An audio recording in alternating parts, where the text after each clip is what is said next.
Afaka manomboka ianao tompoko. Amen. Amen. Dia faly miarabanareo tsirairay avy indray ry havana izay mianadahy zany amin'izao andro sabata asabotsy 25 ny volana janoary 2024. Dia ho amintsika tsirairay avy ny fahasoavana fiadana avy amin'Andriamanitra iray Jesosy Kristy ary indrindra ny firaisana amin'ny fanahy masina. Dia araka ny hira izay henontsika teo dia efa mitarika antsika sady zany amin'ny fivavahana. Ny hira zany dia miteny araka ny toy ny ery ambony hoe nandao anao ela aho raiko. Tsika tsirairay avy dia mandao an'ny tompo ary tsisy manao marina ho sisy na dia iray aza. Ka araka ny tenin'Andriamanitra koa tsy misy mahita ny iray zany raha tsy ny masina sy izay marina ihany.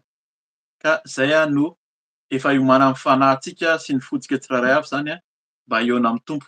Ny tenin'Andriamanitra na ny hira izay henontsika dia hoe nandao anao ela aho raiko. Zany hoe olona efa mahafantatra zany, efa mahafantatra ny iray ny ankabeazan'ny olona izay mahafantatra ny iray no miembotra miala variana ary izay no tian'ny tompo.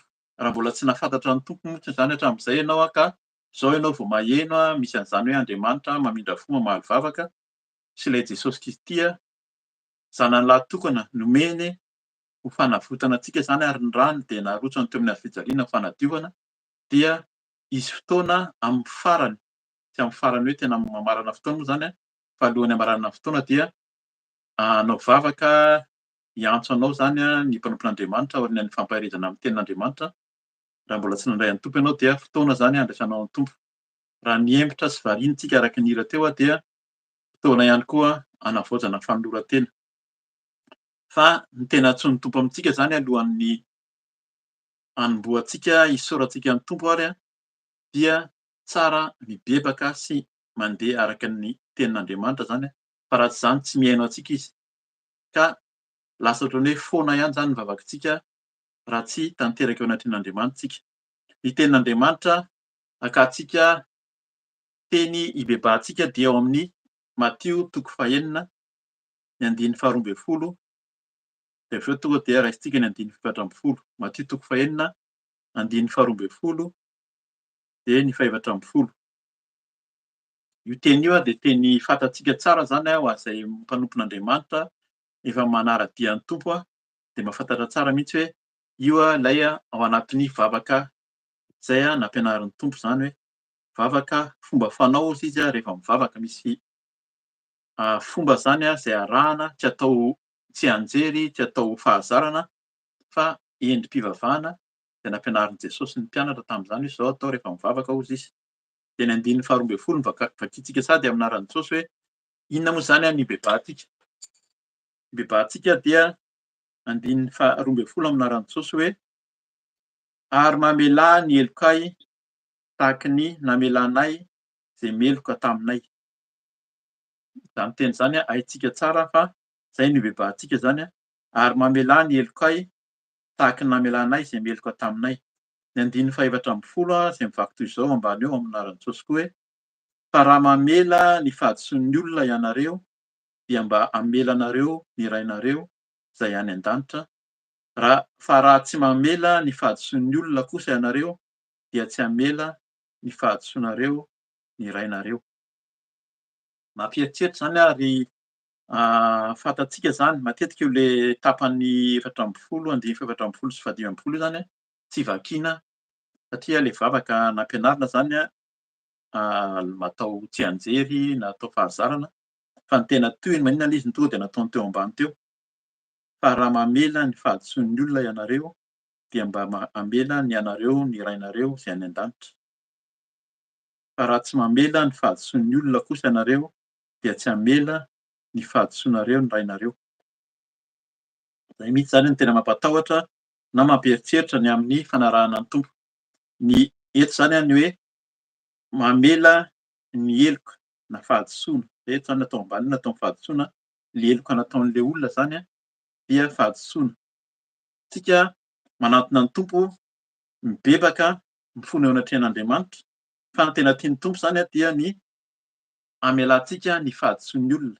Eo no tena sarotra satria betsaka ny olona tsy mitovy fijery, tsy mitovy hevitra, ary indrindra ary tena hoe meloka eo anatintsika zany natao hoe meloka.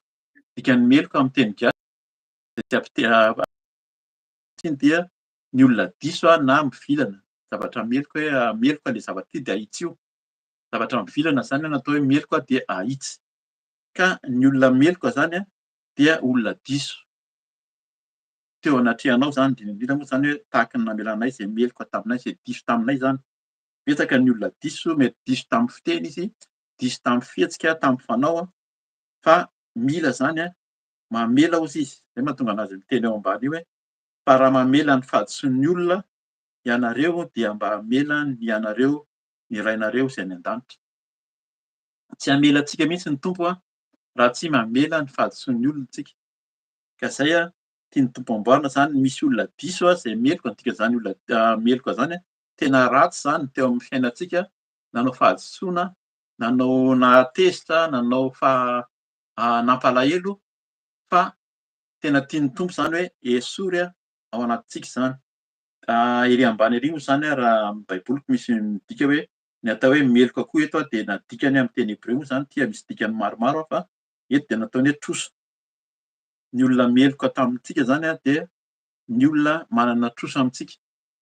Dia raha mamela ny trosan'ny olona isika zany a dia hamela ny trosantsika koa ny tompo. Zany hoe tsika koa zany dia manana trosa eo anatrehan'Andriamanitra, fa mila mamela aloha, manala ny trosa, zay a heverina koa hoe fahadisoana amin'ny fiarahamonina zany, amin'ny olona mety tsy mitovy hevitra, mety tsy mitovy fijery, na mety tena nanota tamintsika mihitsy, tena olona ratsy a zay nanao faharatsiana tamintsika, fa tian'ny tompo dia hoe mamelà ny helokon'ny olona zay a diso teo anatrehanao zany. Raisintsika araka ny hira teo zany a dia fantatsika angambany a ny tantara, amin'ny tantara mahazatra dia atao hoe le tantaran'le zanak'Adala, fa amin'ny baibolika eto izy a dia miteny hoe fanoharana ny amin'ilay zanaka very fahita indray. Amin'io tantara io a tonga dia raisiko a amin'ny andiny fafito amby roapolo. Tantara mety efa fantatsika arak'ilay hira teo ihany koa hoe tena nisy mpirahalahy izy a dia le zandriny a niteny tamin'ny rainy hoe meo anahy ny anjara fananako a fa andeha aho. Dia rehefa azo ny izy satria fananana betsany ohatran'ny hoe mbola olona mpandova zany a, mbola velona ny fiteny anazy a, dia niraisiny fananany fa laniny tamin'ny fijangajangana sy amin'ny fiainana maloto. Avy eo izy a dia tonga saina ihany a satria tena latsaka tena ambany mihitsy zany niara nisakafo tamin'ny kisoa, fa tonga saina izy hoe andeha hiverina any amin'ny raiko satria fantako fa ny raiko manan-karena, dia rehefa tonga any amin'ny raiko izy zany, any amin'ny rainy izy a, mety ataon'ny rainy tahaka ny mpiasa farafaharatsiny satria ny mpiasa ao amin'ny rainy a dia voakarakara kokoa noho izy, zay a tany amin'ny alehany tany zany. Dia tonga saina izy a dia miverina.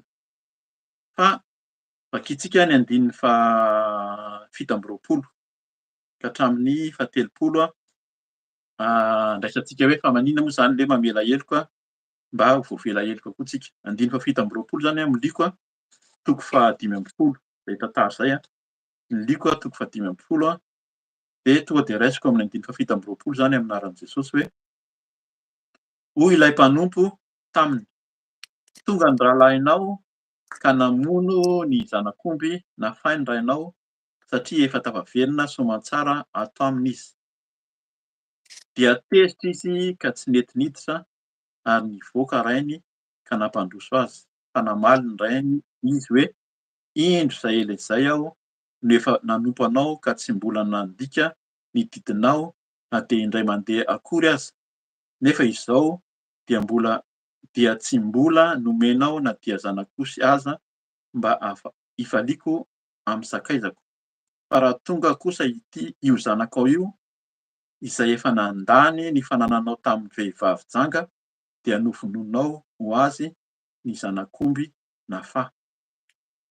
Zay zany a tena hoe mila mieritseritra zany tsika am'zay teny zay a, fa takizay a ny ankabeazantsika olombelona zany a, io le fo efa nambaran'ny Tompo zany a am'ty taona ity, hoe tandremo ny fontsika amin'ny alahelo, am'lolo-po zany, zay no atao hoe lolo-po. Am'teny frantsay izy a hoe ren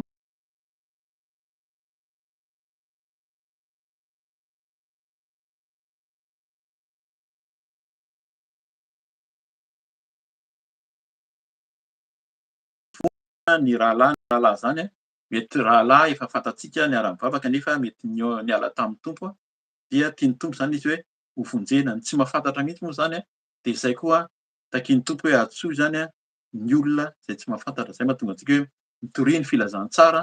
Filazantsara dia ny mitoro ny fibebahana eto, hoe tario le olona hibebaka tahaka an'ity le zanak'adala ity zany araka ny hira hoe ndao a hiverina amin'ny Tompo. Raha vakiantsika ny andinin'ny fahafito amby folo a, dia zay a no tena hoe horaisintsika zany alohan'ny hibebahantsika, tahaka an'io le zanaka adala zay very ny fahita indray io zany a, io no tokony ho horaisintsika fanapahan-kevitra hibebahantsika amin'ny Tompo. De hoy izy eo amin'ny anaran'i Jesosy a, andiny fahafito amby folo. Ary rehefa nody ny sainy dia hoy izy: "Indrisy maro ny olona karamainy raiko, manana sakafo be dia be, fa izao kosa maty mosary eto. Hiainga aho dia hody any am'raiko ka hiteny aminy hoe: raiko efa nanota tamin'ny lanitra sy teo anatrehanao aho, ka tsy mendrika ka atao hoe zanakao intsony, fa ataovy tahaka ny ray amin'ny olona karamainao, dia niainga izy ka nakany am'rainy." Zay zany le hoe rehefa nody ny sainy. Zay zany a tsika no tonga ny tenin'ny Tompo a hoe aoka ozy izy a hamindra fo zany a na tsy hitahiry alahelo amin'ny olona zay meloka teo amintsika. Tena maro ny olona meloka amin'ny fiainantsika zany a, mahatonga fahatezerana, mahatonga alahelo, fahasorenana, fahasosorana, fa mila mamela ny heloka olona ireny ozy izy a de vao avelan'ny ray koa ny helokontsika. De le olona koa zany atsika zay mahatonga antsika hoe rehefa mamela heloka zany tsika dia tonga saintsika ka hiala am'zay toetra misy lolo-po zay zany a, na fahatezerana na tian'ny tompontsika zany a hadio fo amin'ny fanarahana azy. Ka de zay le izy hoe hiainga aho dia hody any am'raiko ka hiteny aminy hoe efa nanota tamin'ny lanitra sy teo anatrehanao aho. Tsika zany a le fahotantsika arak'le teny teo hoe mamelà ny helokay tahaka ny namelana izay meloka taminay a, dia teo anatrehan'Andriamanitra, teo anatrehan'ny lanitra sy ny olona ozy izy teo anatrehan'ny ray, midika zany hoe le olombelona. Zay a tsy avelantsika ny helony satria nampalahelo antsika, nahasorenantsika, fa ny tian'ny Tompo hoe satria raha manao izay vavaka zany tsika hoe ary mamelà ny helokay tahaka ny namelanay izay meloka taminay a, de inona no teneniny eo ambany kely eo hoe fa raha mamela ny fahadisoan'ny olona ianareo dia mba hamela ny anareo ny rainareo zay any an-danitra. De eto no tena izy zany koa hoe fa raha tsy mamela ny fahadisoan'ny olona kosa ianareo, dia tsy hamela ny fahadisoanareo ny rainareo. Zay a nangatantsika fivebahana androany a, aingany ny Tompo ahita ny fontsika ka samy hamela ny heloky ny namantsika, ny manodidina, ny hafa rehetrarehetra. Mamela heloka ozy izy a dia manala ny trosa, manadino ny trosa, ary indrindra manala ny fahotana koa zany satria fahadisoana, manala ny fahadisoan'ny olona koa zany a, dia mba hanadio antsika, hanadio ny fahadisoantsika ny Tompo ka hanova antsika. De araka ny hira zany nataontsika teo hoe ataovy amin'ny fo mihitsy ny hira raha nataonao tamin'ny fo hoe indro, hoe hoe tia tamy aho, tia tamy aho a, raiso ny tanako. Hatsangantsika mihitsy zany ny tanantsika rehefa hivavaka dia minoa ianao fa hamindra fo aminao ny Tompo a rehefa mamela ny heloky ny olona zay a ratsy teo tamintsika. Zay a amboarin'ny Tompo amintsika zany zay a am'zao fotoana zao a. Teny tamin'ity taona ity zany ny fontsika, ny fo a mila amboarina fa dikan'izay manamboatra fo zay a dia mamela heloka, manala ny lolo-po, manala ny alahelo, ka raha mbola ao anatin'izany zany tsika de fotoana zao a iverenana ny tompo dia angataony tompo mba hanadio antsika koa ny amin'ny tsy fahamendrena rehetra, ny amin'ny tsy fanatanterantsika rehetra ka dia andehantsika hivavaka. Hivavaka tsika tsy tahaka an'ilay zokony zany hanao alahelo sy hitezitra rehefa niverina na ho avy ny fiverenan'ilay olona zany hanantona ny tompo fa mba tena hoe hiaraka hifaly satria ho ahitanao ny tompo androany raha tena miverina amin'ny tompo tokoa tsika tsirairay avy dia ho faly misy fifaliana lehibe hozy izy any an-danitra any ka dia hivavaka tsika, ataontsika androalika hivavaka hibebaka amin'ny tompo ny amin'ny tsy fahamendrentsika indrindra tsy fahaizantsika mamela heloka zany. Hivavaka tsika tompo.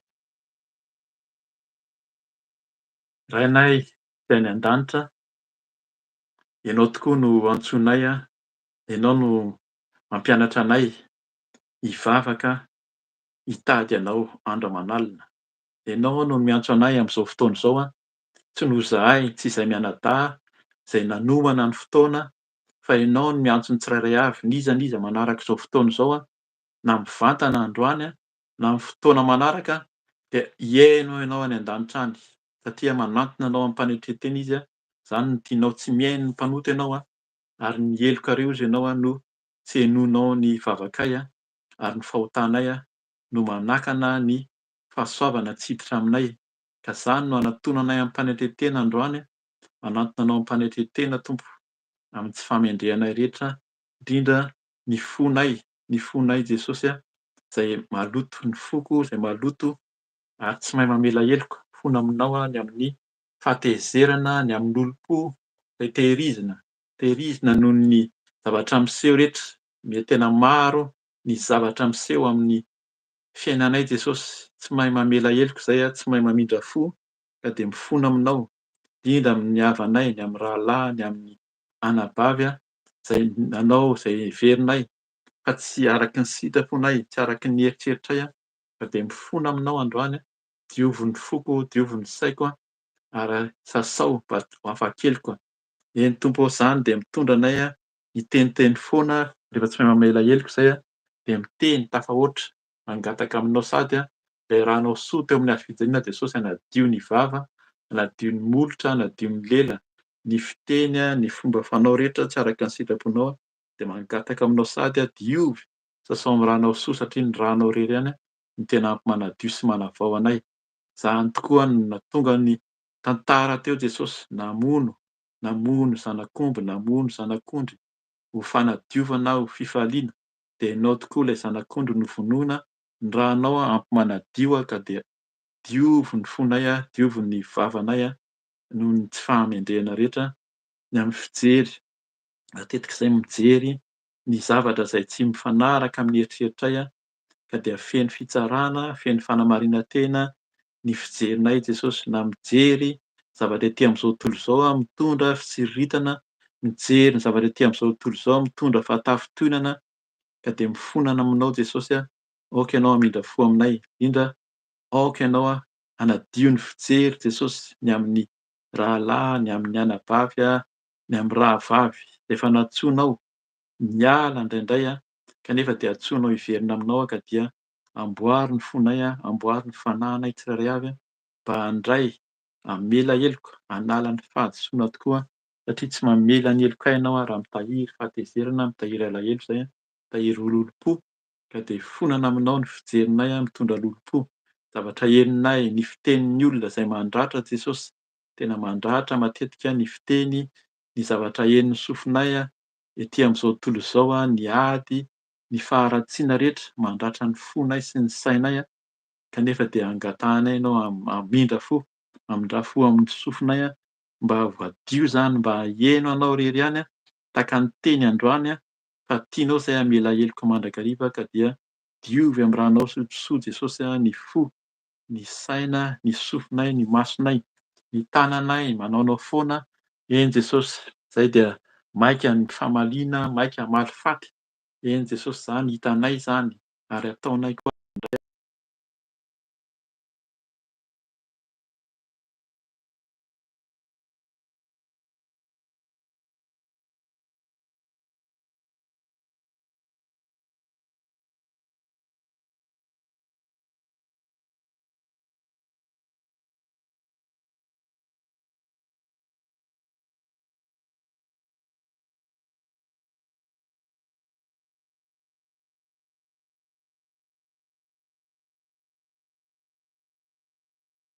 An Jesosy nandeha tamin'izao tontolo izao tsy nandeha tamin'ny lalanao ka vonona tokoa hiverina aminao dia heno sady ianao any an-danitra any ary hamindra fo, hamela heloka ary indrindra ilay ranao Jesosy hanadio ny lalana rehetra, vonona tahaka an'ilay zanaka adala araky ny tantara Jesosy vonona hiverina tonga saina izay androany Jesosy hiverina ka hiala amin'ny faharatsiana, hiala amin'ny faharatoana, hiala ny lalana tsy araka ny sitraponao fa hitodika handeha amin'ny lalanao Jesosy dia ny fahamarinanao, ny fahamasinanao izany no tianay aleha manomboka izao.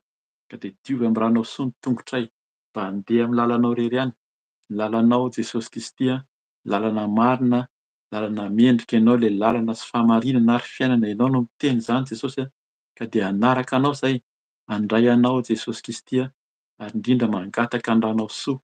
Ny ranao narotsaka ao teo amin'ny hazofijaliana, ny ranao no tena ampy manadio sy manavao ny tsirairay avy.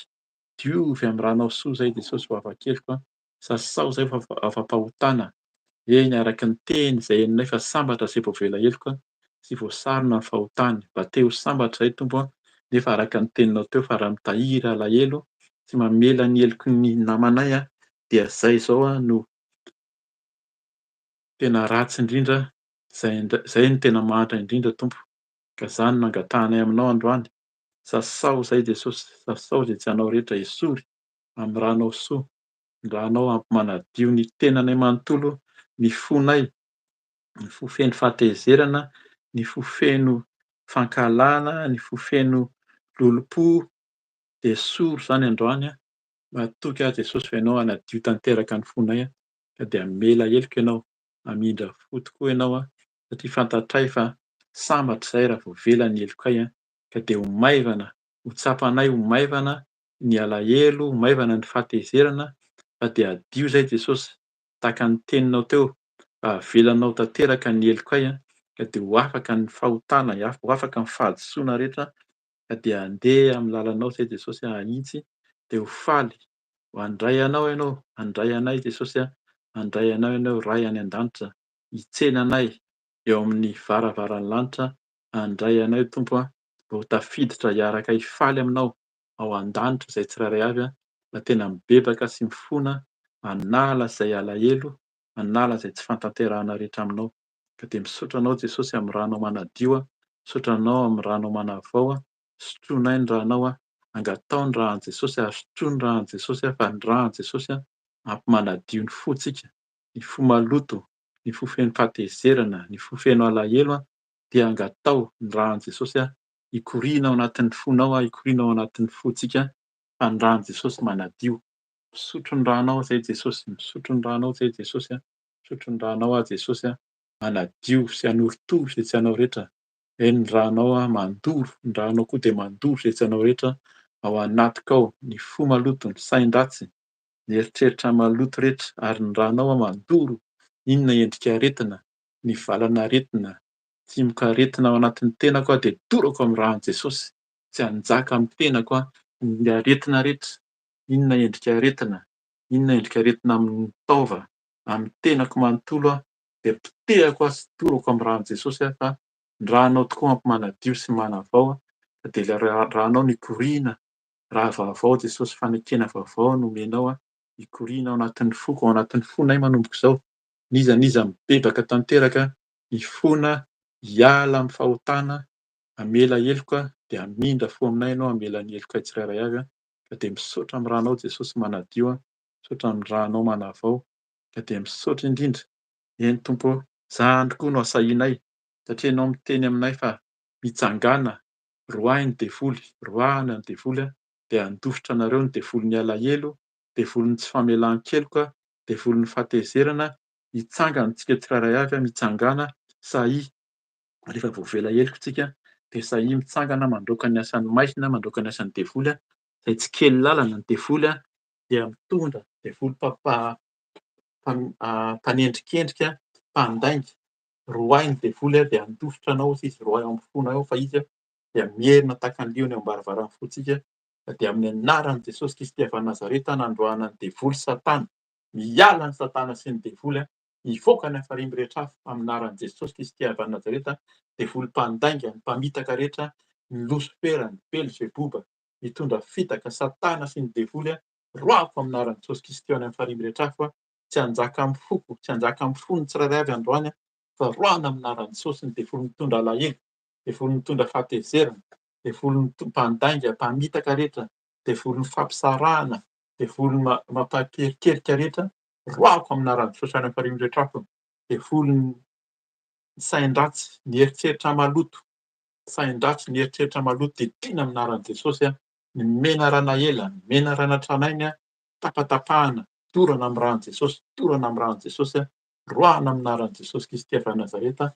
tsy hanjaka ao am-poko, tsy hanjaka amin'ny fanahinay tsirairay avy ny dragona sy ny fikasana ratsy rehetra, ny devolin'ny Jezebela, mitondra tsy fahatokiana, mitondra fitondran-tena maloto roako amin'anaran'i Jesosy Kristy, ny zazavavin-drano miala ny Satana, miala ny devoly any hafariany rehetra afo, devolin'ny tsy fahatokiana rehetra, devolin'ny tsy fahatokiana, devolin'ny fampierekerehana, didina amin'anaran'i Jesosy Kristy, miala tsy hanakely, tsy hanapahefana amin'ny fo sy ny fanahinay miala ao anatin'ny saina ny asan'ny devoly Satana, tsy ahitana ny voninahitr'Andriamanitra, tsy ahitana ny sitrapon'Andriamanitra, hivoaka ny hafariany rehetra afo ny Satana sy ny devoly, fa ny rahan'i Jesosy hanadio tanteraka, ny rahanao Jesosy hanavao tanteraka, le rahanao narotsaka ao teo amin'ny hazofijaliana hanadio ny tenako, hanadio ny ankonako ihany koa, ny anankonako angatao ny rahan'i Jesosy hanadio ny ankonanao izay manana ankonana, ho an'ny fianakaviana, ho an'ny mpanompon'Andriamanitra rehetra izay efa nanolo-tena, mitady an'Andriamanitra na ny mihembotra ihany koa dia angatao ny rahan'i Jesosy hiasa,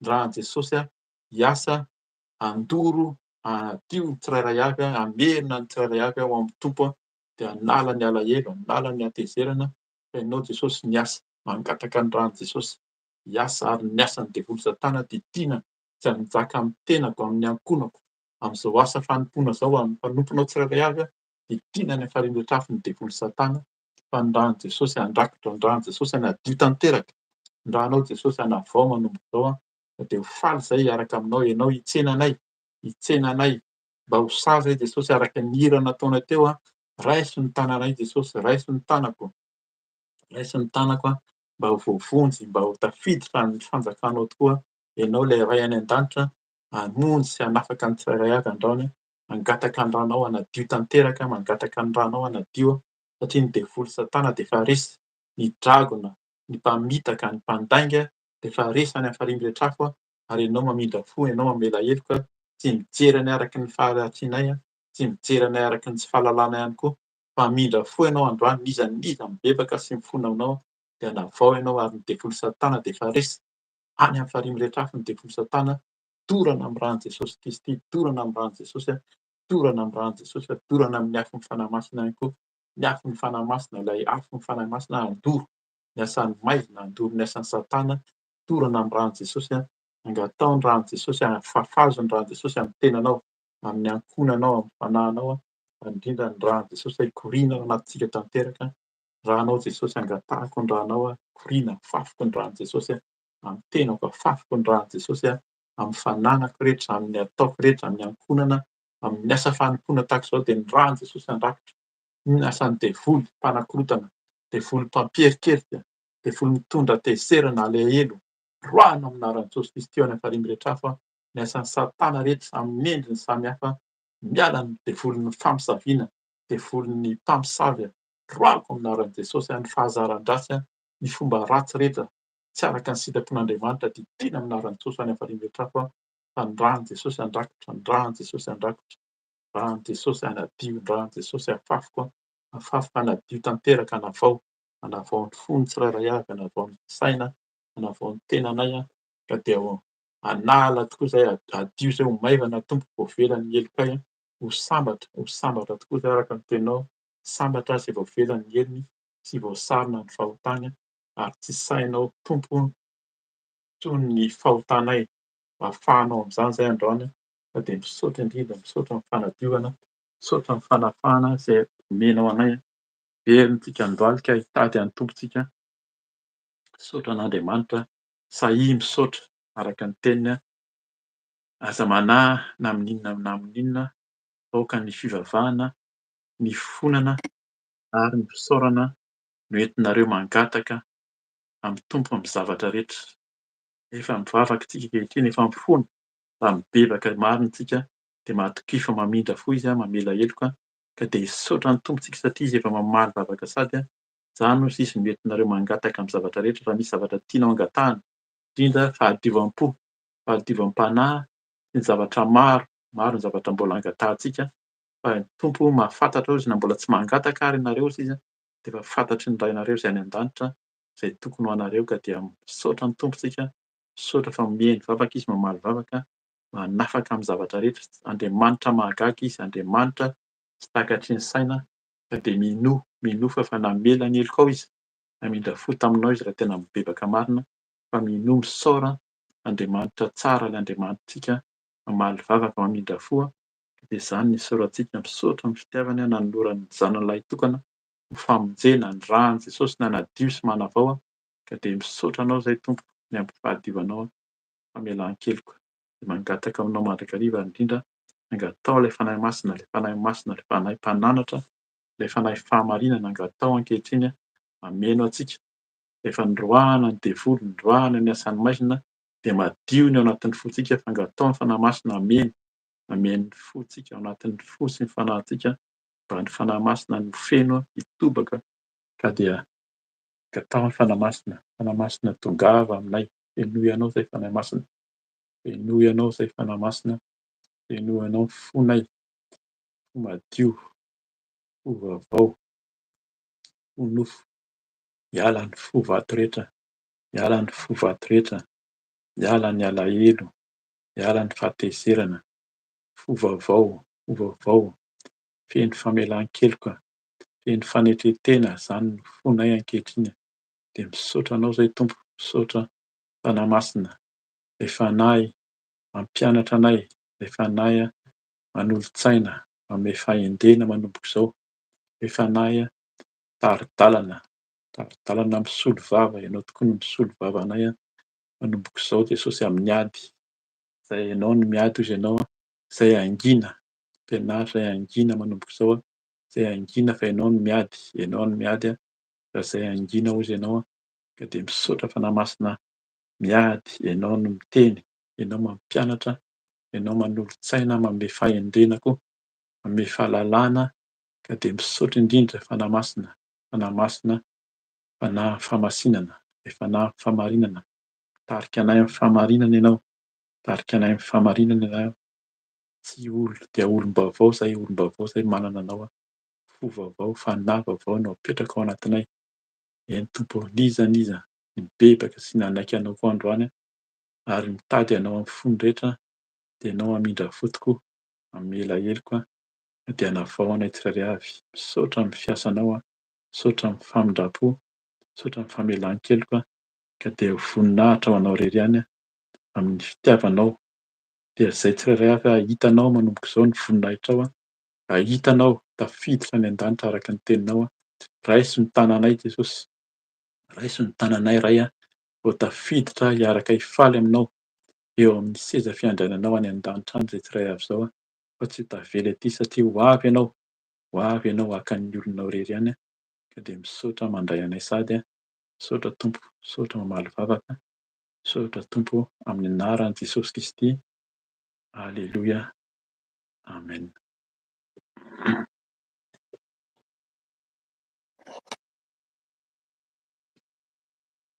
Amen, amen. Misaotra ny Tompo tsika ry havana amin'ny raha tenentsika moa tsy hoe tapany voalohany fa ny fotoana dia mitohy fa amin'izao izany dia araka ny fandaminana efa fantatsika eto amin'izao fiarahana-vavaka izao dia misy ho raisin'ny mpanompony izany Mama Felisia tapany faharoa izay mbola hitondrantsika amin'izay fahamarinana sy fahamasinana izay dia ahafantarantsika tenan'Andriamanitra misimisy koa, ahafantarantsika hoe ahoana moa izany ny fanarahana an'izany hoe Jesosy Kristy ilay Andriamanitra izay nanafaka antsika teo izay namindra fo tamintsika ka dia maheresa maharitra hatramin'ny farany ary indrindra raha izao ianao vao mihaino raha te hanolo tena ho an'ny Tompo ianao dia hisy vavaka ho antsika ho anao manokana izany amin'ny farany eo entin'ny mpanompony mba hiaraka hanolo tena amin'ny Tompo ary raha mihembotra variana dia fotoana koa izany izao hanoloran-tena ka dia Maharitra hatramin'ny farany voninahitra ho an'Andriamanitra irery ihany.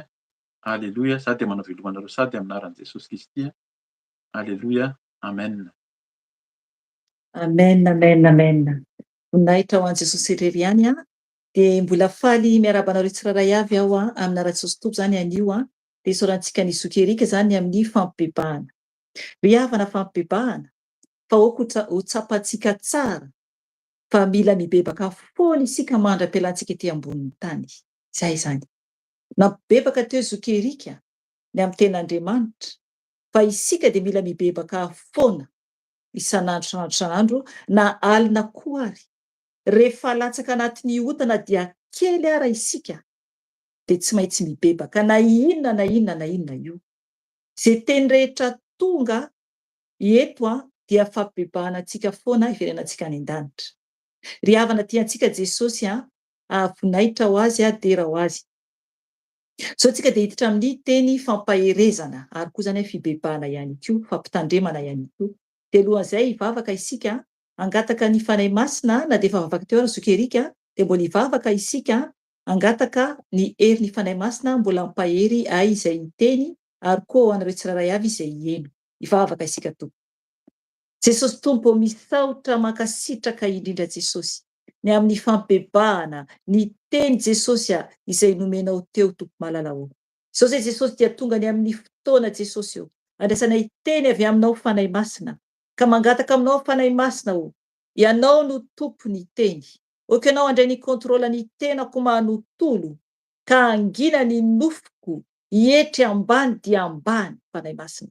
Fa misandrata ianao, misandrata fanahy masina mitenena araky ny sitrakao. Aoka ny teny rehetra izay voaka ny vavako dia ianao irery ihany no hiteny. Ka izay tokony tsy ho tenena fanahy masina dia okanao anakana ny lelako tsy hiteny izany. Ka oka koa ianao hikasika ny olonao tsirairay avy eran-tany izay mare izao teny ho avy izao.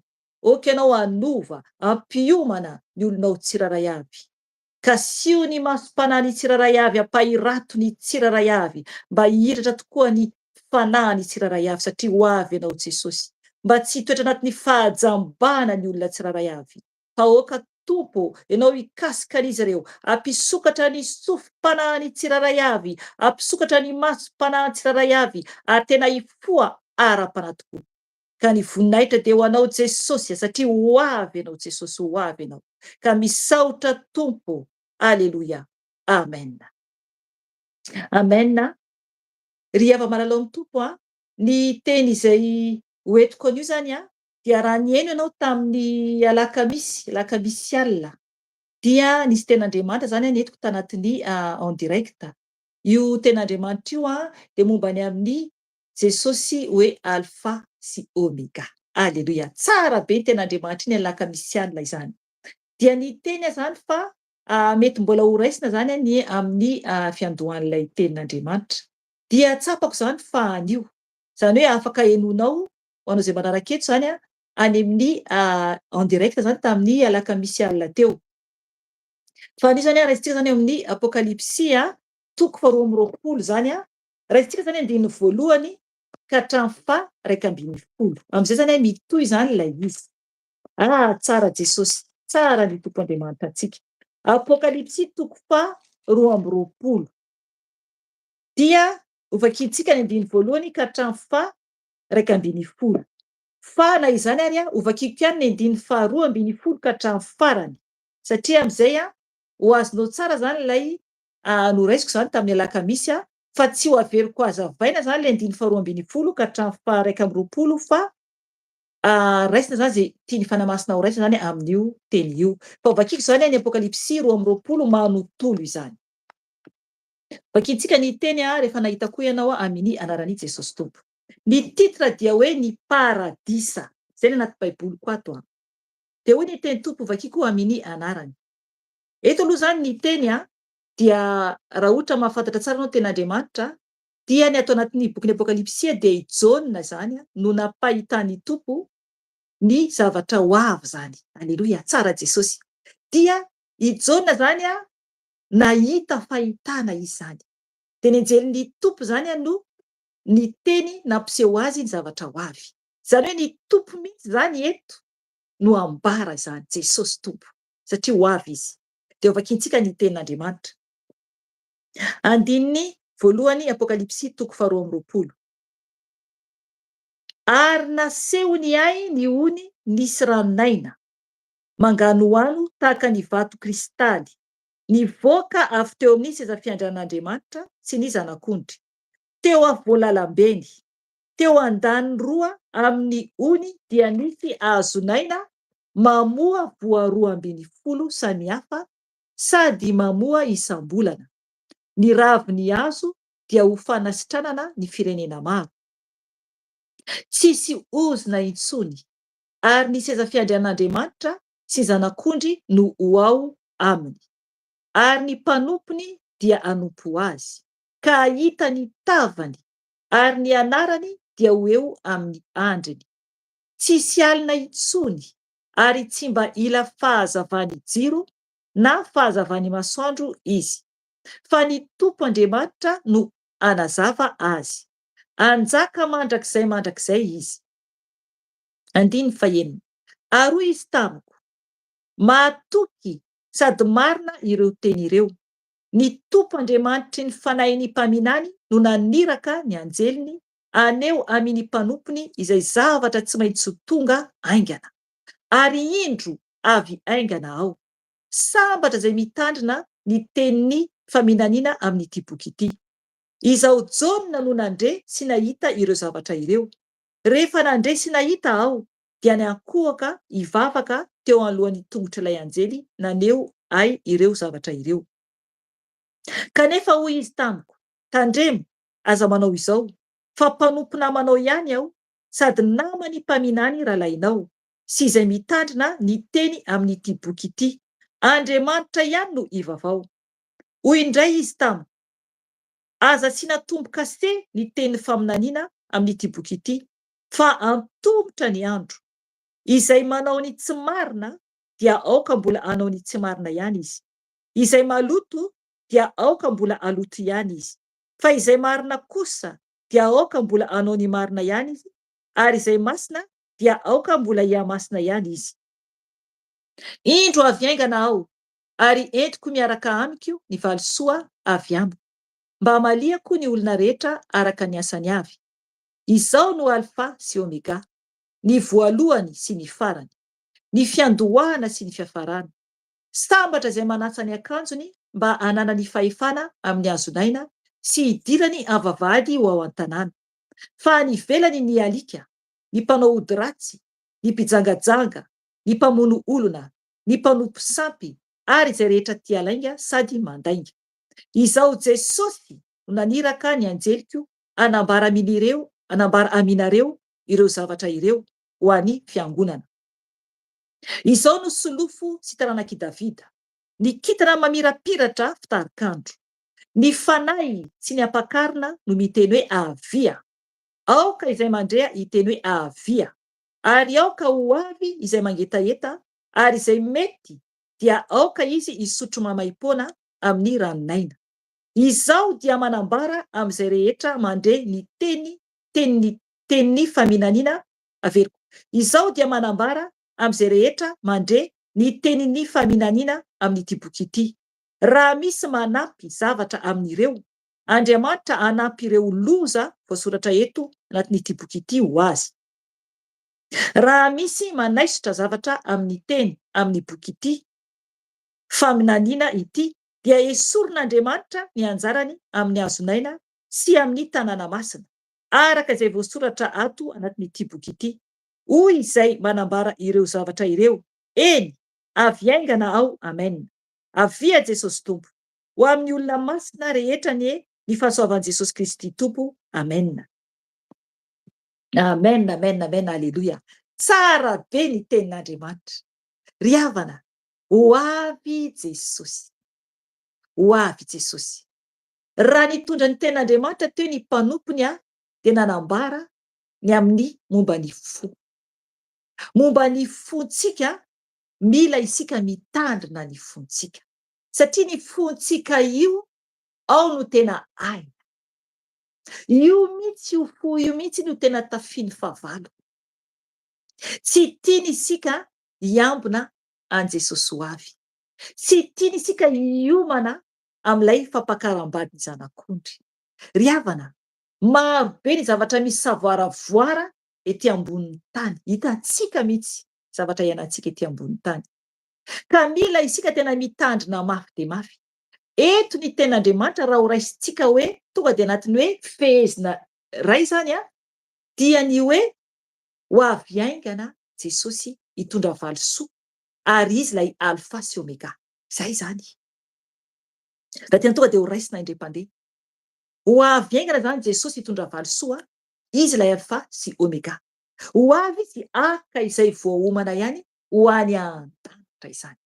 Ry havana, miteny amintsika an'io ny fanahy masina. Aza miay izao fiainana izao. Aza manay izao fiainana izao. Aza manay na ny tenanao na ny tenantsika tokony tsy hanay amin'izany isika. Fa tokony isika hanay mafy ny amin'ny izay hiafarantsika. Ho aiza moa isika rehefa hiala ety? Ho aiza isika rehefa hiala ety? Ry havana, lalana roy ihany ny lalana rehefa hiala ety. Aoka isika tena hanomana mihitsy ny mandrakizay antsika. Satria ho avy ny fotoana tsy maintsy hialantsika eto ambonin'ny tany. Tsy maintsy ho avy izany na tiantsika na tsy tiantsika. Ny tenin'Andriamanitra dia manambara marina ny amin'ny siny elo dia isiny koa ny lanitra. Izany hoe safidy ny antsika zanak'olombelona. Safidy. Lalana roy ihany. Itsika no misafidy hoe ho any an-danitra ve izaho sa ho any amin'ny afo be. Mety hitenao hoe ahoana koa izany isafidy? Tompoko. Isika ihany no misafidy. Jesosy tsy manery antsika. Arakaraka ny lalantsika ety ambony tany no hiafarantsika. Ry havana izay. Tsisy azontsika atao hoe amboarimboarina. Fa arakaraka ny lalantsika ety no hiafarantsika mandrakizay. Mandrakizay io mandrakizay io tompoko, tsisy fiafarana izany. Tokony mitandrina mafy dia mafy isika. Sao tsika eto ambonin'ny tany dia ho avy ny fiafarana iainantsika eto. Mety misy ho faty anatin'ny aretina izany. Mety misy ho faty anatin'ny sabatra izany. Mety misy ho faty anatin'ny hoe voan'ny fiara izany. Na koa anatin'ny gera izany. Na koa anatin'ny tornade izany. Na koa anatin'ny tsunami izany. Misy karazany maro zany ny amin'ny fialan'ny olona rety ambonin'ny tany. Mety misy koa ho faty fotsiny tsotra izao satria tonga ny andro ataperan'ny ainy. Ry havana, tsy maintsy miala ety isika. Tsy maintsy miala ety isika. Safidio sahady ny lalana izay ho alehanao. Safidio sahady ny mandrakizainao. Ry havana, ovakintsika ilay teny nomeny fanahy masina teo dia midina isika. Ny titra eto amin'ny toko 2:20 dia hoe ny paradisa. Zay ny antony baiboliko ato, ny paradisa. Misy ny paradisa tompoko. Raha misy ny paradisa dia misy koa zany ny elo. Misy ny paradisa ary misy koa ny elo. Tompoko misy izany. Maro be ny olona efa mijaly any amin'ny elo ary vitsy ny olona mifaly any an-danitra amintsika miteny izao. Aiza no safidiananao? Ry havana, mila mijoro tsara isika. Mbola tsy vita ny lalantsika ety na dia hoe mivavaka raha isika ety ambonin'ny tany. Aza mieritreritra hoe mahitsy be ny lalako dia tsy hianjera intsony aza mba miteny an'izany. Mila isika mijoro foana isan'andro mba tsy ho very any amin'ny afo be. Misy ady etrehantsika ety ambonin'ny tany. Misy ady. Aza mieritreritra hoe tsisy problema mihitsy alainga izany. Tsy maintsy misy ady etrehantsika izay tsika vao tonga any an-danitra. Tsy maintsy misy ady. Ady ara-panahy io. Izay ilay hoe ady ara-panahy. Tsy mahita isika indraindray amin'ny fanahy fa misy ady goavana be ara-panahy. Satria ny fahavalo dia miezaka hanapotika antsika foana manodidina antsika. Rehefa ao amin'i Jesosy isika dia eo Jesosy eo amintsika eo. Fa ny fahavalo dia mitady izay rehetra hevitra andavona antsika. Zay ny ataony, zay nge ny asany. Zay ny asany. Mila mitandrina mafy dia mafy isika tompoko. Mila mitandrina mafy dia mafy isika. Oko tsapantsika fa itany ianantsika ity dia ety ambony tany ity no iasan'ny Satana sy ny fahavalony. Ety izy no miakatra hiasa hamono antsika. Zay keny ataony e. Mitady zay hevitra ataony izy hamono antsika hoentiny any amin'ny elo. Ka tokony mitandrina mafy de mafy isika. Mitandrina mafy de mafy isika. Mahatsapa eto fa tena feno devoly mihitsy eran'izao tontolo izao. Mahatsapa eto. Mila mitandrina isika satria tena hoe toerana iasan'izy ireo ety ambonin'ny tany. Isika dia ataon'izy ireo zay andavo antsika. Mba tsy idirantsika any paradisa araka ny ten'Andriamanitra eto. Aoka isika tena hijoro tsara mihitsy satria paradisa dia tena fahasambarana izany. Fahasambarana ny any an-danitra. Vakitsika ny ten'Andriamanitra andiny voalohany izy dia izay ampidinany fanahy masina anazy eo. Apokalipsy 4:20. Vakiko ny teny amin'ny anaran'i Jesosy Tompo. Ary naseho an'iay ny ony nisy ranonaina mangano ano tahaka ny vato kristaly, nivoaka avy teo amin'ny seza fiandrian'Andriamanitra sy ny zanak'ondry. Teo afovoany lalam-beny teny andaniny roa amin'ny ony dia nisy hazonaina mamoa voa 12 samihafa sady mamoa isam-bolana. Ny raviny hazo dia ho fanasitranana ny firenena maro. Amen. Hatreo aloha. Ry havana. Teto zany dia naseho an'ny Tompo any Jaona ny paradisa. Aleloia. Mba maniry ve isika ahitan'izany? Amen. Za aloha maniry ahitany paradisa. Ry havana, maro ihany zavatra nasehon'ny Tompo tamiko fa za maniry foana ahita bebe kokoa. Amen. Tena mahafinaritra mahita zavatsoa. Zavatsoa tsy ety ambony tany izany fa ny any an-danitra moa zany, fa ny any amin'ny elo dia tena hoe mampatahotra. Efa nahita fa tena mampatahotra ny any amin'ny elo, ary koa zany tsy tsara mahita zany nefa nisaorana ny Tompo satria nampisehony mba voamihary hiazonana mafy ho any an-danitra. Ry havana, mahafinaritra mahita ny lanitra na dia kely dia tena kely ara zavatra nasehon'ny Tompo, tena kely bitika indrindra. Ry havana, eto i Jaona dia nahitany paradisa. Nahitany paradisa. Ho tafiditra va isika sa tsia? Eto zany ten'Andriamanitra dia manambara ny amin'ny naseho an'ny Tompo taminy dia hoy izy hoe nahita izy zany naseho an'ny Tompo azy ny ony nisy ranonaina mangano ano tahaka ny vato kristaly. Ry havana, tena mazava be, tena hoe tsara loko, tena tsara mahafinaritra izany.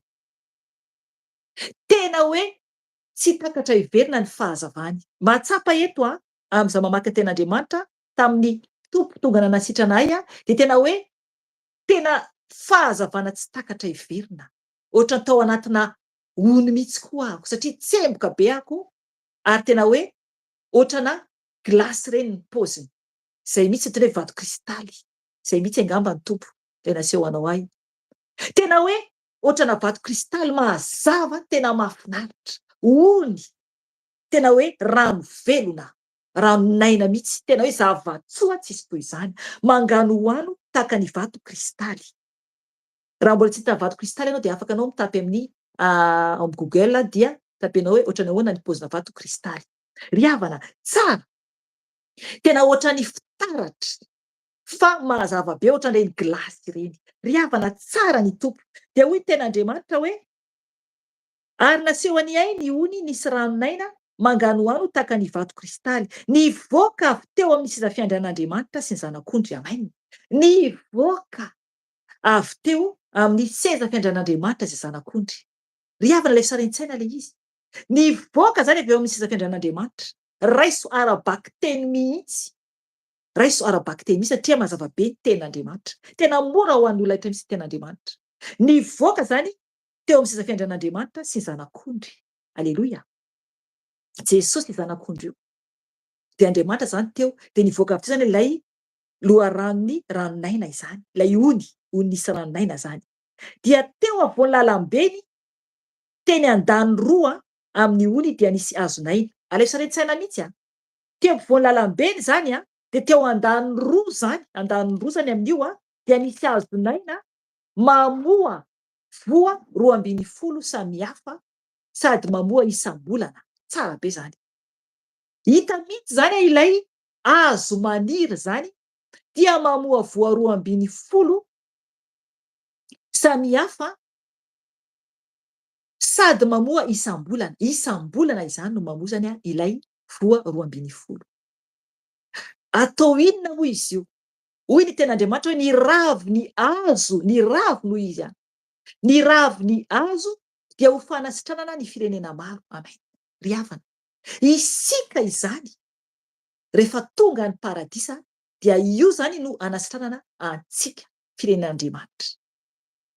Fanasitranana ho antsika zany io. Ry havana, ny tompo anie no mpanasitrany. Ny mirakla ataon'ny tompo rehefa manao delivrance Jesosy dia tsy takatra heverina. Tsy takatra heverina, na koa ny fanasitranany, ny aretina zay hoe tsy azo sitranana. Jesosy mihitsy no manasitrana. Mila mino isika, mila matoky isika. Ry havana, mbola misy ny fotoana anafahan'ny tompo anao raha te ho afaka ianao. Na inona, na areti-po izany, na problème inona na inona amanjonao dia Jesosy afaka hanasitrana anao. Afaka hanasitranao Jesosy tsy izy dia tsy hainy atao. Mila mino fotsiny ihany ianao. Mila mino fotsiny ihany ianao dia manatona ny tompo manetry tena eo anatrehany.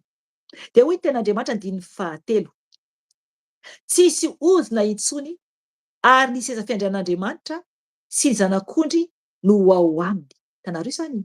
Tsisy intsony ny ozona. Aty tsika mbola misy ozona ety ambonin'ny tany.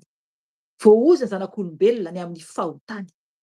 Tena voaozona mihitsy ny tany tadidio tsara tany am-piandohana amin'ny Genesisy. Tadidio tsara tamin'ny Adama sy Eva. Fa noloto zanak'olombelona ny tany. Dia lasa nizaka ozona isika. Tsy maintsy tapahana ny ozona. Tsy maintsy afahana amin'ny ozona aloha rehefa atao delivrance. Ry havana, maro ny karazana ozona amina olona anankiray rehefa voafatotra Satana izy. Maro karazana ozona, hatramina ozona natrosa. Tsy maintsy tapahana izany. Ry havana, maro ny karazana ozona amin'olombelona anankiray. Ao koa ny ozon'ny razambe, ozon'ny fahantrana, maro isan-karazany ozona tompo. Tsy maintsy tapahana avokoa izany rehetra izany. Ary mampagaga rehefa manao delivrance dia miseho miteny mihitsy ilay devoly, devolon'izao ahako. Ry havana, misy devolon'ny trosane. Ry havana, ozona avokoa izany rehetra izany. Tsy maintsy mila alana ireny, tsy maintsy mila tapahana ireny. Zay ilay hoe ozona, eto ny ten'Andriamanitra dia manambara hoe tsy hisy ozona intsony rehefa tonga zany izay fotoana izay. Ry havana, satria ny seza fiandrian'Andriamanitra sy zanak'ondry no ao aminy. Ny tompo mihitsy no ao am-paradisa. Izy mihitsy no eo. Izy zany no ao amintsika. Izy no eo amintsika. Ny tompo Andriamanitra no ao anatintsika ihany koa rehefa tena efa voadiodiotsika. Araka ny teny ery amin'ny bokin'ny Jaona. Ary le hoe hitoetra ao aminy aho. Honona ao aminy aho ny tompo. Rehefa afaka ny ozona.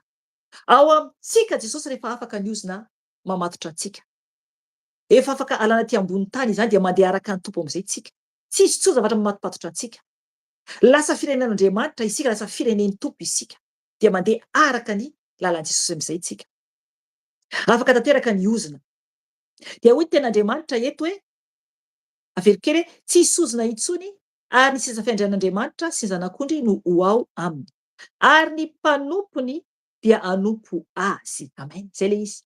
Hanompo an'Andriamanitra izany isika rehefa tonga any an-danitra. Tsara Jesosy. Hanompo any tompo isika rehefa tonga any an-danitra. Hidera azy, ankalaza azy, hanaja azy, hitsaoka azy, hanompo azy mandrakizay. Ry havana, fahasambaran-dehibe zany. Ry havana, raha mbola tsy eo amin'ny tompo ianao ty ambonin'ny tany, dia aoka ho fantatrao fa manompo an'i Satana ianao. Manompo an'i Losifera ianao raha ohatra mbola tsy eo amin'i Jesosy. Ozona izany. Tsy aleonao ve manompo an'Andriamanitra? Toy izay manompo ny fahavalon'Andriamanitra dia any amin'ny elo ny hafarany. Mila mitandrina mafy dia mafy tompo. Mila miverina amin'i Jesosy. Dia hoy ny ten'Andriamanitra, andininy 13 ihany. Andiny 14 azafady. Ka hita ny tavany ary ny anarany dia ho eo amin'ny andriny. Aferiko hatramin'ny andiny 17 izay mazava tsara ny teny. Tsy hisy ozona intsony ary ny seza fiandrian'Andriamanitra sy ny zanak'ondry no ho ao aminy. Ary ny mpanompony dia hanompo azy. Ka ahita ny tavany ary ny anarany dia ho eo amin'ny andriny. Hitanareo izany? Anaran'i Jesosy no eo amin'ny andrintsika. Eo amin'ny andrintsika dia anaran'i Jesosy. satria mazava tsara ny teny hoe ary ny anarany dia ho eo amin'ny andriny. Iza no anarana misoratra eo amin'ny andrinao?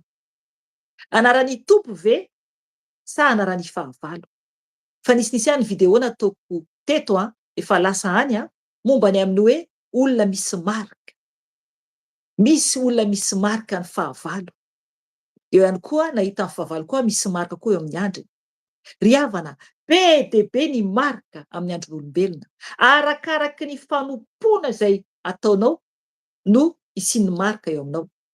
Lay zavatra topoinao no eo amin'ny andrinao. Anatin'ny témoignage any misy vehivavy hitako le ohatrana statue kely eo amin'ny andriny. Ohatrany hoe plaque maintimainty zany eo amin'ny andriny dia anatin'le izy le sary eo hitanareo le ohatrany hoe ataon'olona hoe Jesosy, Maria dia ohatr'izany no ao anatin'ilay marika eo amin'le andriny. Ry havana, zavatra topointsika olombelona io no mitondra antsika any amin'ny elo. Raha ohatra ka tsy Andriamanitra no topointsika. Io no marika eo amin'ny andrintsika tsiraray avy rehefa tonga ny fotoana atongavan'i Jesosy ety ambony tany, eny amin'ny rao alanitra azafady, eny amin'ny rao alanitra haka antsika. Satria Jesosy rehefa ho avy Jesosy izy tsy ety ambony tany fa eny amin'ny rao alanitra izy no hampiakatra antsika, ny anjely no haka antsika hampiakatra antsika any an-danitra. Fa Jesosy eny amin'ny rao alanitra. Dia io andrintsika io, eo no misy ilay marika. Eo ilay marika eo. Tadidio tsara ten'Andriamanitra ato amin'ny Apokalipsy any manambara any amin'ny Apokalipsy 7 afaka jerenao ny video efa navoako ato ny am'zahako ny toriteny tany amin'ny Toby manambara ny amin'ny hoe asiana tombo-kase zany, anisy tombo-kase aloha zany ny mpanompon'Andriamanitra zany, ny anjely alohantsika hiakatra zany. Apokalipsy 7 zay. Any ny video afaka jerenao ny toriteny izay nataoko tany amin'ny Toby tao Antananarivo. Dia eo zany le tombo-kase eo amin'ny andro mpanompon'Andriamanitra. Inona no hipetraka amin'ny androntsika? Tena ho an'Andriamanitra ve isika sa tsy? Ry havana, mbola tsy vita ny ady. Fa amin'izao tsika rehefa manana Jesosy dia eo aloha Jesosy eo. Soratra amintsika hoe Jesosy. Misy marika hoe Jesosy. Fa rehefa kosa hoe verin-dalana dia afaka le anarana. Fa Satana no hanomboka ametraka ny anarany eo. Dia zavatra petrany eo, sotranao fanahy masina, mampafantatra fanahy masina eto zavatra petrany eo, zay zavatra topointsika. Rehefa miala amin'ny tompo itsika. Ohatra hoe ity telefona be ianao, dia telefona foana, dia izay no sampy eo amin'ny andrinao. Ohatra hoe tia mandeha amin'ny réseau be ianao, ohatra hoe Facebook raisiko ohatra, dia izay no soratra eo amin'ny andrinao. Io le condamnation, io le hoentinao, io le itondrasananao any amin'ny fitsarana. Ry havana, mila mitandrina isika. Mila mitandrina mafy dia mafy isika. Raha vola moa dia vola zany no misoratra eo. Ry havana, zava-doza no miandry antsika zanak'olombelona raha tsy mibebaka isika. Eto ten'Andriamanitra dia mampitandrina antsika mafy dia mafy mihitsy ny fanahy masina. 4 avery kely eo dia midina amin'ny 5 aho. Ka ahita ny tavany ary ny anarany dia eo amin'ny andriny. Ahita ny tavan'Andriamanitra zany isika. Zava-dehibe zany. Ahita ny tompontsika, ahita n'Andriamanitra isika. Satria ny anarany mihitsy ny eo amin'ny andrintsika. 5 tsisy alina intsony ary tsy mba ila fahazavan'ny jiro na fahazavan'ny masoandro izy. Fa ny tompo Andriamanitra no hanazava azy. Anjaka mandrakizay izy. Amen. Hitanareo zany tsara be zany. Tsisy tsony ny alina. Ry havana, fahasambarana le izany. Tsisy tsony ny alina ary tsy mba ila zany hoe jiro. Tsy mila fahazavan'ny jiro. Tsika zao tsy maintsy mila jiro tsika satria fa manomboka maizina ny andro. Na hitanareo ngamba zay menada eto dia misy jiro. Za tsy maintsy mametraka lampy kely eto akaiky eto satria mazava ihany jiro eto fa tsy ampy amin'ny amakiako baiboly. Rehefa tonga any an-danitra zany dia tsy mila jiro intsony. Ry havana, tsy mila jiro intsony. Jereva any Madagasikara, raha mijentsika any amintsika. Tapaka ny jiro. Delestazy, jereva zavatra miseho any anatin'ny aizina, tonga mpangalatra, tonga mpamon'olona. Amin'izany rehefa tonga ny fotoana any an-danitra dia tsisy tsony izany. Rehefa ohatra ko tonga any an-danitra ianao, engane ho tanteraka izany. Ry havana, tsy miasa loha intsony amin'ny jiro. Ny tompo no fahazavana, ny tompo Andriamanitra no fahazavana. Na masoandro na tsy ilana akory ny masoandro. Nefa jereo hoe fahazavan'ny masoandro. Jereo fahazavan'ny masoandro. Tsy ilana akory ny masoandro fa ny tompo Andriamanitra no hanazava azy. Aleloia, hanazava antsika. Anazavantsika anjaka mandrakizay izy. Ry havana, tsy ho faty intsony isika fa iaina mandrakizay isika anaty filaminana tanteraka. Vonjeo ny fanahinao Tompo, vonjeo ny fanahinao fa tiantsika anie Jesosy, tiantsika ny Tompo. Oka hiatrika ny ady ety ambony tany tsika na inona na inona io. Mibeba foana, virena foana amin'i Jesosy. Fahaza manaiky ho resy ny fahavalo. Andiny fahaenina. Ary izy tamiko, mahatoky sady marina ireo teny ireo. Ny Tompo Andriamanitry ny fanahin'ny mpaminany no naniraka ny anjeliny aneo amin'ny mpanompony izay zavatra tsy maintsy ho tonga aingana. Amen. Najanoko hatreo aloha, hitanareo zany.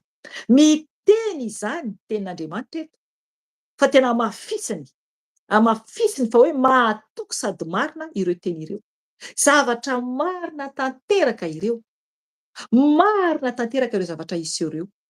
Afaka mamaky baiboly ianao, tena zavatra marina avokoa zavatra iseho. Ho tanteraka ireo zavatra iseho ireo. Manambara tsara ny ten'Andriamanitra hoe ny Tompo Andriamanitry ny fanahin'ny mpaminany no naniraka ny anjeliny aneo amin'ny mpanompony izay zavatra tsy maintsy ho tonga aingana, ho avy aingana tompoko. Ray andro amin'Andriamanitra ary fotoana amintsika zanak'olombelona. Ray andro amin'Andriamanitra ary fotoana amintsika. Ho avy anie Jesosy, ho avy anie Jesosy. Mila tsika tena mifoha tsara satria miteny ten'Andriamanitra hoe tsy maintsy ho tonga aingana, ho tonga aingana. Ry havana aza reraka mifoha aza, aoka hijoro tsara. Andiny fahafito. Ary indro avy aingana ao. Jesosy zany no miteny eto. Izy zany no miteny eto. Hoy zany ny Tompo hoe ary indro avy aingana ao. Sambatra izay mitandrina ny tenin'ny faminaniana amin'ity boky ity. Amen. Hitanareo zany. Ho avy aingana Jesosy. Sambatra zany isika ohatra ka mitandrina ny tenin'ny faminaniana amin'ity boky ity. Ireo teny ireo dia faminaniana avokoa ireo teny ireo. Zavatra ho avy ireo. Zavatra ho avy ireo teny ireo. Zavatra ho avy. Sambatra isika raha mitandrina ny teny izay nambarany tenin'Andriamanitra eto. Izay nampitondrainy any Jaona. Sambatra zany isika. Dia hoy ny tenin'Andriamanitra andiny fahavalo. Izao Jaona no nandre sy nahita ireo zavatra ireo. Hitanareo zany janoko hatreo aloha. I Jaona zany ny teny hoe izy nandre eno zany sy nahita ireo zavatra ireo. Ry havana, nahare sady nahita. Hita ny masony ireo zavatra ireo. Ry havana, rehefa mahita zava-miafina ny olona anankiray, zava-miafina any an-danitra na any amin'ny elo, dia tsy maintsony manakombona ny vavany. Marina izany. Tsy makombona intsony ny vavany fa natsoiny Tompo anambara ny fahagagana. Izay no zavatra miseho amin'ny Jaona eto. Rehefa nahita sekre alanitra ianao na sekre any amin'ny afo be, dia tsy mahatana an'iny fa tsy maintsy miteny ianao satria irahan'ny Tompo hamonjy fanahy. Izay ny Jaona eto. Jerevy ny teniny, izao Jaona no nandre sy nahita ireo zavatra ireo. Rehefa nandre sy nahita aho, dia niankohaka hivavaka teo alohan'ny tongotra ilay anjely naneo ireo zavatra ireo. Hitanareo zany? Vao nandre zany sy nahita, dia niankohaka hivavaka ozy izy. Hivavaka zany teo alohan'ny tongotra ilay anjely, teo alohan'ny tongotra ilay anjely naneo azy zany ireo zavatra ireo. Aresaren-tsaina le paozy. Vao nandre zany sy nahita, dia niankohaka hivavaka mazava tsara ny ten'Andriamanitra. Teo alohan'ny tongotra ilay anjely, naneo azy zany ireo zavatra ireo. Ry havana, firy ny olona miankohaka mivavaka eo anatrehana statut na anatrehana olombelona. Firy no manao izany. Eto nefa dia anjely lanitra no andolehany Jaona. Dia jerevy ny tenin'ilay anjely. Anjely hoy aho fa tsy olombelona akory na statut. Dia hoy ilay anjely miantso an'i Jaona. Andiny fahasivy. Kanefa hoy izy tamiko, tandremo aza manao izao. Hatreo aloha. Zay vao niteny ilay anjely tamin'i Jaona. Tonga de teny hoe tandremo aza manao izao. Ry havana, ny olombelona zay andoleanao ve miteny an'izany sa tsy? Sa vao mifalifaly? Ry havana, mila mitandrina isika. Eto ilay anjely dia niteny tamin'i Jaona hoe tandremo. Tena avertissement, fampitandremana, fampitandremana mihitsy hoe aza manao izao. Zavatra tsy azo atao, tsy azo atao, tsy azo atao. Ny mandoa alika eo anatren'anjely. Ary koa mbola manamafy izy hoe fampanompo namanao ihany aho sady namany mpaminany rahalahinao, sy izay mitandrina ny teny amin'ity boky ity. Andriamanitra ihany no ivavao. Andriamanitra ihany no azontsika andohalehana. Ny anjely tsy mety, ary koa ny statut tsy azo atao. Mazava tsara ten'Andriamanitra any amin'ny Exodosy 2:20 afaka vakianao mombany amin'ny 10. Tsy azo atao ny mandoarika anatreha anazy statut. Tsy azo atao satria fanompo-tsampy izany. Ary koa anatrehan'ny olona. Tsy azo atao tompoko. Mazava tsara ny ten'Andriamanitra eto fa ny teny anjely hoe Andriamanitra ihany no ivavao. Anjely efa no miteny eto ka oka re zay tompony amin'ny mandoarika anatrehan'olombelona ihany mivavaka anatrehan'olombelona ihany. Afo be no miandry, afo be no miandry. Satria tena hoe fanompo-tsampy izany. Lasa idôlanao, lasa sampinao le olombelona andoleanao, ivavahanao. Ohatrana statut ihany izany. Maro be ten'Andriamanitra mombany amin'ny statut, tsy azo atao. Tsy azo atao mivavaka amin'ny statut. Eto nefa ny anjely, tsy azo atao koa mandoarika anatrehan'ny anjely satria teny ny anjely hoe mpanompo namanao ihany, mpanompon'Andriamanitra koa zany ny anjely. Ary koa zany, hoy ny ten'Andriamanitra hoe mpanompo namanao ihany aho sady namany mpaminany rahalahinao, sy izay mitandrina ny tenin'ity boky ity.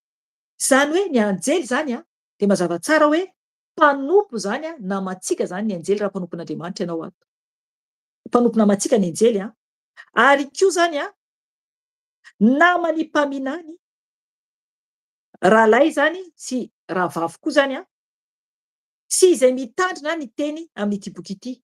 Rehefa mitandrina ten'Andriamanitra ianao, mankatoa azy tsara ny ten'Andriamanitra. Rehefa mankatoa azy tsara ten'Andriamanitra de namanao koa ny anjely. Namanao koa ny anjely. Fa raha tsy mankatoa ten'Andriamanitra de tsy namany anjely zany, satria tsy an'Andriamanitra ianao. Mazava tsara ny ten'Andriamanitra. Ary miteny anjely hoe, te zany ilay anjely hoe Andriamanitra ihany no ivavao. Andriamanitra ihany no azontsika ivavahana to. Andiny fa folontsika izao. Hoy indray izy tam'ilay anjely zany tamin'i Jaona, aza asiana tombo-kase ny teny faminaniana amin'ity boky ity, fa hatombotra ny andro. Amen. Hitanareo zany. Eto zany ilay anjely de niteny amin'ny Jaona hoe aza asiana tombo-kase. Zany hoe zavatra asiana tombo-kase tena hoe fermé ela be zany. Fa eto dia misokatra zany ilay ten'Andriamanitra, io ilay baiboly io misokatra. Zavatra efa ho avy io, imminente. Tena efa ho avy aingana zany, ho avy aingana. Teny tompo hoe ho avy aingana. Tena efa ho avy aingana Jesosy. Ry havana, hoy ny ten'Andriamanitra 1:10. Jereo fa masika be ten'Andriamanitra eto masika be ten'Andriamanitra eto 1:10. Izay manao ny tsy marina dia oka mbola manao ny tsy marina ihany izy. Ajanoko hatreo hitanareo zany. Eto zany ilay anjely de niteny hoe izay manao ny tsy marina dia oka mbola manao tsy marina ihany izy. Ry havana, ho verene zany veren'ny afo be ne zany. Satria mazandoa tsy mety miova. Andriamanitra mamindra fo. Fa rehefa tsy iova ny olona ray de tsy iova. Afo be no miandry. Afo be no miandry to. Mazava tsara ten'Andriamanitra, izay manao ny tsy marina dia aoka mbola manao ny tsy marina ihany izy. Virena aingana amin'ny Jesosy tompoko. De hoy ten'Andriamanitra ny toy izay maloto dia aoka mbola aloto ihany izy. Hitanareo zany. Izay maloto dia aoka mbola aloto ihany izy. Mianatin'ny fahalotona de mbola miha maloto ihany. Zava-doza izany. Zava-doza izany. Efa ho avy Jesosy. Raha mijery zavatra miseho eran-tany tsika de naza mihitsy zavatra miseho. Zay zavatra miseho. mahay maloto ihany ny olona vao mahay gravy. Ny tsy mpanao ny marina dia mahay pira ihany. Ry havana zava-doza ny zavatra ho avy, zava-doza tompo zavatra ho avy. Dia hoy ten'Andriamanitra toisako hoe fa izay marina kosa dia aoka mbola hanao ny marina ihany izy. Hitanareo zany? Fa izay marina kosa dia aoka mbola hanao ny marina ihany izy. Raha manao ny marina ianao zao dia manaova marina ihany. Miezà manao ny marina foana tompo. Miezà manao ny marina foana. Aoka mbola hanao ny marina ihany ianao. Aoka mbola hanao ny marina ihany ianao. Ary hoy ny ten'Andriamanitra hoe ary izay masina kosa, ary izay masina, azafady, ary izay masina dia aoka mbola hiamasina ihany izy. Amen. Hitanareo zany? Ary izay masina dia aoka mbola hiamasina ihany izy. Raha masina fitondrantenanao raha masina dia aoka mbola hiamasina ihany ianao. Io le fahamarinana sy fahamasinana, misaotra fanahy masina. Fahamarinana sy fahamasinana zany. Jesosy io. Tsy ahitan'Andriamanitra izay tsy manam-pahamasinana. Io le Andriamanitra fahamarinana, izy koa le fahamasinana. Andriamanitra mitaka antsika fahamasinana satria izy masina dia aoka ho masina koa isika. Andriamanitra mitaka antsika ny fahamarinana dia aoka ho marina tahaka an'i Jesosy toa, sady masina ihany koa. Mazava tsara ny ten'Andriamanitra. Tsy maintsy marina ny ataontsika. Miala amin'ny ratsy tsy maintsy marina. Aoka hiamarina foana isika. Miampy fahamasinana koa izany. Tsy koa hoe marina ny ataoko fa za dia hipetraka amin'ny tsy fahamasinako ihany. Tsy atompo. Tsy maintsy masina isika Andriamanitra anatiny sy ivelany. Anatiny sy ivelany. Ny toe-piainantsika dia tsy maintsy masina tren'Andriamanitra satria Andriamanitra masina. Isika vao tafiditra any an-danitra. Zay mahatonga n'Andriamanitra miteny eto hoe ten'Andriamanitra miteny eto hoe fa izay marina kosa dia aoka mbola hanao ny marina ihany izy. Ary izay masina dia aoka mbola hiamasina ihany izy. Tsy maintsy tsika manao ny marina foana, mbola mihay marina foana. Ary tsy maintsy tsika tsy maintsy mbola miamasina hatrany, hiamasina hatrany. Ry havana, vonona vainao hiditra ny paradisa. Vonona vainao hiditra ny paradisa. Satria ho avy Jesosy. Zay le toriteny nataoko tamin'ny alakamisy teo. Manompa ny 2:20 teo le toriteny nataoko. Ny bebana moa avy eo le tantafy bebana zany après. Satria hoy ten'Andriamanitra indro avy ainganao ary entiko miaraka amiko ny valisoa avy amiko mba maliko n'olona rehetra araka ny asany avy. Hitanareo zany? Misy zany azo valisoa, misy ny tsy ahazo. Azo valisoa va ianao sa tsy? Ary za koa azo sa tsy? Mila tsika mitady lalana azahoantsika fahamarinana sy fahamasinana. Mandeha tsara araka an Jesosy mba azahoantsika valisoa. Tsy maintsy mitady isika le lalana marina. Fa tsy miandry fotsiny hoe aiza aza lalana marina zany. Tsy maintsy tadiavina io. Ry havana, sarotra maka any an-danitra. Zay mahita ihany no tafiditra any an-danitra. Tery ny lalana ary vitsy ny mahita azy. Vitsy ny mahita azy. Malalaka ny makany fahaverezana. Ary maro mandeha makany, maro dia maro. Maro dia maro. Tadiavy lalana makany an-danitra mba azahoanao valisoa. Satria izy irery ihany no voalohany sy farany. Zay le tamin'ny alakamisy teo. Izy ihany ilay voalohany. Araka ny teny Tompo eto hoe izao no alfa sy omega, ny voalohany sy ny farany, ny fiandohana sy ny fiafarana. Izy irery ihany. Tsisy hafa. Na inona ataontsika dia tsisy hafa. Ten'Andriamanitra manambara ihany koa sambatra izay manasa ny akanjony mba hananany fahefana amin'ny hazonaina sy hidirany am-vavahady ho ao an-tanàna. Zay le tamin'ny alakamisy. Ny fanahintsika io, diovy ny fanahinao, diovy ny tenanao, mba andraisan'ny Tompo anao, mba asiany marika eo amin'ny andrinao, mba ahafahantsika hiditra any an-danitra. Diovy ny fanahinao dia mbola misy ny fotoana. Miantso antsika ny fanahy masina an'io, diovy ny fanahinao Tompo, diovy ny fanahinao. Aza asiana petipetina mba ho tafiditra any an-danitra ianao. Satria raha tsy zany dia tonga amin'ny 5:20 sika. Hoy ny ten'Andriamanitra eto fa ny ivelany ny alika, ny mpanao ody ratsy, ny mpijangajanga, ny mpamono olona, ny mpanompo sampy, aza rehetra tia lainga sady mandainga. Amen. Hitanareo zany? Na ny mpandainga fotsiny ara dia any ivelany. Any amin'ny hafobe zany. Any amin'ny hafobe zany. Ato amin'ny toko 20 izy toko 20 no vakitsika 9:9. Dia hoy ten'Andriamanitra manambara hoe aiza moa io ivelany io? Hoy ten'Andriamanitra vakiko amin'ny Ratsy Tompo toko 20 9:9. Fa ny osa ny tsy mino ny vetaveta, ny mpamono olona, ny mpijangajanga, ny mpanao ody ratsy, ny mpanompo sampy ary ny mpandainga rehetra dia anana ny anjarany ao anaty faharimy rehetra afo sy solofara. Izany no fahafatesana faharoa. Amen. Hitanareo zany? Any anatin'ny faharimy rehetra afo sy solofara. Fahafatesana faharoa io. Any zany no alehan'ireo olona ireo. Raha osy ianao kamo zany. Kamo dia efa any amin'ny afo be zany. Andriamanitra ne be fitiavana jereva zavatra miseho. Ho avy ny fotoana. Ho avy ny fotoana. Fakamoana fotsiny ary ny tsy finoana koa, tsy finoana dia mahaverany amin'ny elo. Eo moa tena fahavetavetana koa any amin'ny elo koa. Ny mpamono olona koa araka ny teneniko tamin'ny lakamisy dia hoe na mpanao vortemoara zany. Efa any koa. Fa tsy koa hoe mpamono olona hoe hita hoe iny mamono olona eny ihany fa na olona mpanalazaza raha zany. Na zay olona mankasitraka an'izay koa dia any amin'ny afo be. Ry havana any misy ny devoly. Eo amin'ny ilany eo ihany, eo amin'ny apokalipsy 20 andiny fafolo dia hitanao mazava tsara ny ten'Andriamanitra. Apokalipsy 20 andiny fafolo. Hoy ny ten'Andriamanitra bakeo amin'ny anarany. Ary ny devoly izay namitaka azy dia natsipy tany amin'ny farihy afo sy solofara izay misy ilay bibidia sy ilay mpaminany sandoka koa ary am-pijaliana andro aman'alina mandrakizay ireo. Amen. Hitanareo zany?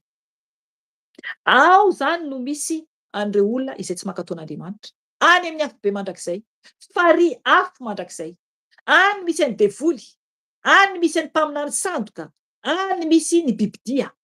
Any Losifera zany. Ry havana.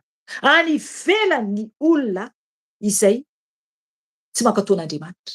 Mazava tsara ny ten'Andriamanitra. Ho avy Jesosy. Ry havana ho tafiditra va any an-danitra. Oka ianao amaky hatramin'ny farany dia iaino ilay toriteny tamin'ny alakamisy alina en direct satria mandray ny toen'io hatramin'ny farany. Ry havana, misy ny paradisa. Misy ny paradisa, misy ihany koa ny elo. Aoka ianao hiverina an' Jesosy. Aoka hiala amin'ny faratsiana rehetra. Miantso antsika ny tompo. Tia antsika ny tompo. Mbola tiantsika ho any an-danitra. Raha mbola tsy handray Jesosy ho tompo sy mpamonjy ny fiainanao ianao dia afaka ianao mandray Jesosy ho tompo sy mpamonjy ny fiainanao. Mbola misy ny fotoana dia mbola velona isika. Ry havana, tsy maintsy ho avy ny fotoana eo anantsika amin'Andriamanitra. Aza atao vazivazy ny fanahinao. Omany ny mandrakizainao fa ho avy Jesosy. Ho avy izy tondra valosoa. Ho avy izy tsara ny tany. Efa mitsara izy izao. Marobe zavatra miseho eran-tany. Efa manomboka manavaka ny olony izy izao sy ny tsy ny olony. Ka oka hijoro, hifoha tanteraka mba ho any an-danitra ianao. Ry havana, hivavaka isika maranantsika ny fotoana. Raha misy eto te handray Jesosy tompo sy mpamonjy ny fiainana dia oka ianao hanaraka ny vavaka izay ataoko. Oka ianao hangataka amin'i Jesosy famindram-po. Oka ianao hifonany amin'ny fahotanao. Ary koa mangataka aminy ny amin'ny tsy fatakaranao hoe mila ianao mandray an'i Jesosy. Ary oka ianao tena ino mihitsy ny amin'ny hanafahan'ny tompo anao. Nefa raha ohatra ka hoe tsy mila ianao dia tsy tsara anao ny vavaka aloha satria tonga dia voarainy an-danitra zany ka manjary sao dia hanamelohana anao.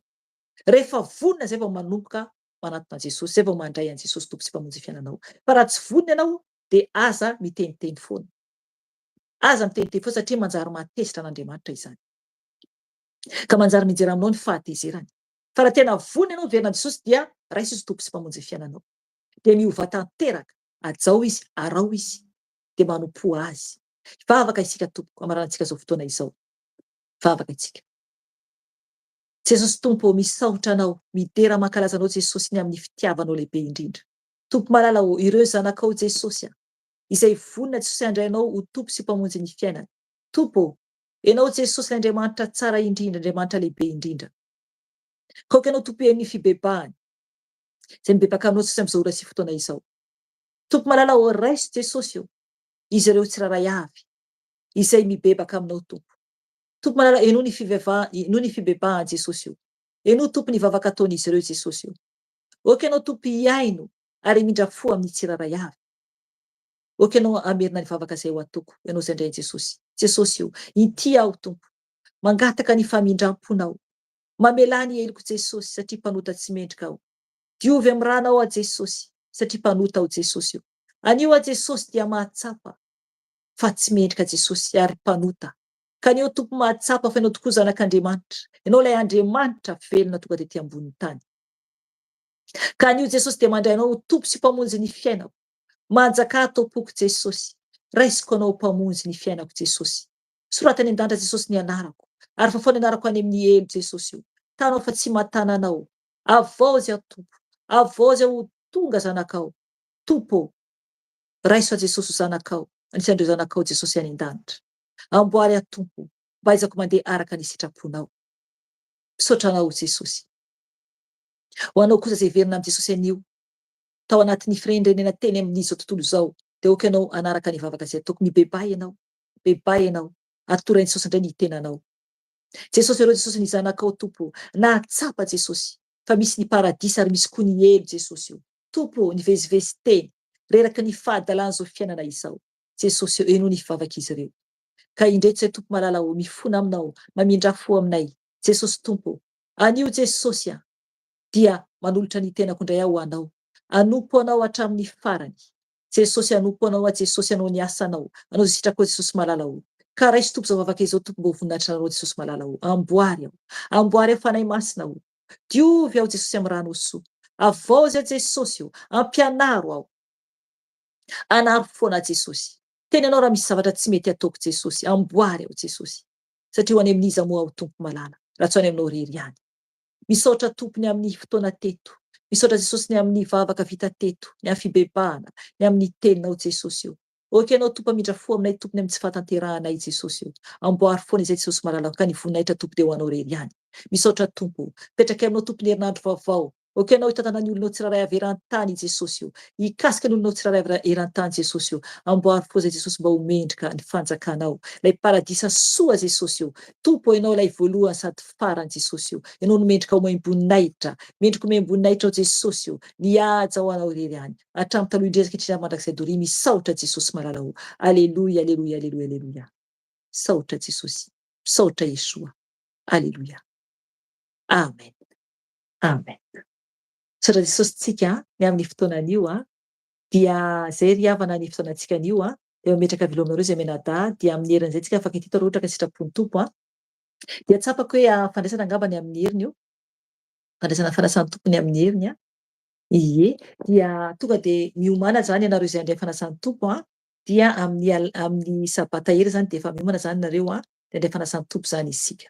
Zay Tompoko dia mareza daholo dia tahiny Tompo isika tsiraray avy. Zay menada mametraka velo aminareo tsiraray avy. Veloma Tompoko.